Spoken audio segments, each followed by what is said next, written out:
Motor de corriente directa. Un motor eléctrico de corriente directa o corriente continua es esencialmente una máquina que convierte energía eléctrica en movimiento o trabajo mecánico a través de medios electromagnéticos.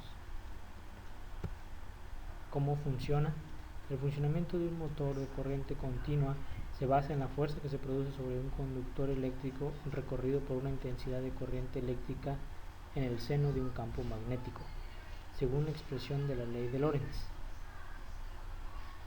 en la que B es la inducción de campo magnético medido en teslas, L es la longitud del conductor cortado por líneas de campo magnético medida en metros, I es la intensidad que recorre al conductor medida en amperios y F es la fuerza que se produce sobre el conductor medida en newtons.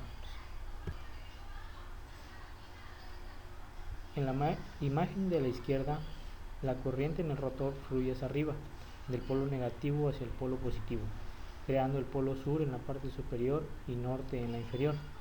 Dado que en el estator tenemos el polo norte en la parte superior, se produce una fuerza de atracción que hace girar al rotor en sentido horario. En la imagen central no fluye corriente por el rotor. En la imagen de la derecha podemos ver cómo gracias al colector el sentido de la corriente en el estator es de arriba hacia abajo, es decir, el colector ha invertido la corriente en el rotor, generando un campo magnético norte en la parte superior y sur en la parte inferior. Esto hace que el estator, al tener también el polo norte en la parte superior, repela al rotor, consiguiendo de esta forma que la fuerza de giro sea también sentido horaria, similar a la imagen de la izquierda. Ventajas y desventajas de los motores de corriente continua.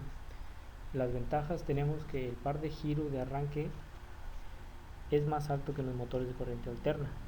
La alimentación con energía almacenada en baterías o mediante energía fotovoltaica.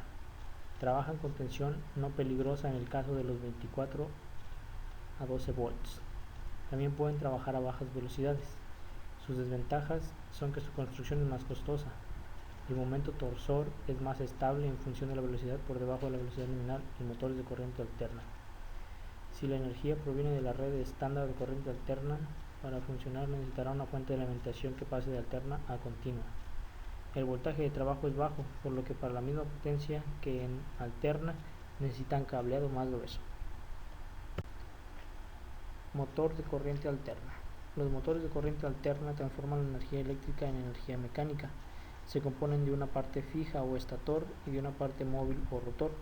A diferencia de los motores de corriente continua, los motores de corriente alterna funcionan con corriente eléctrica cuya magnitud varía sinusoidal o invierte su dirección a intervalos regulares.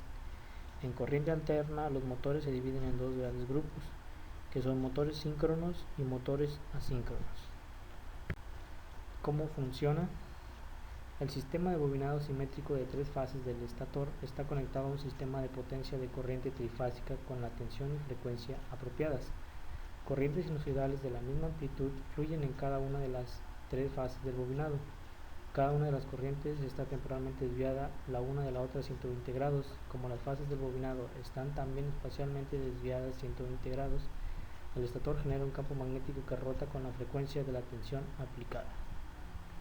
Este campo magnético rotatorio o campo rotatorio, para abreviar, induce una tensión eléctrica en el bobinado del rotor o barras del rotor.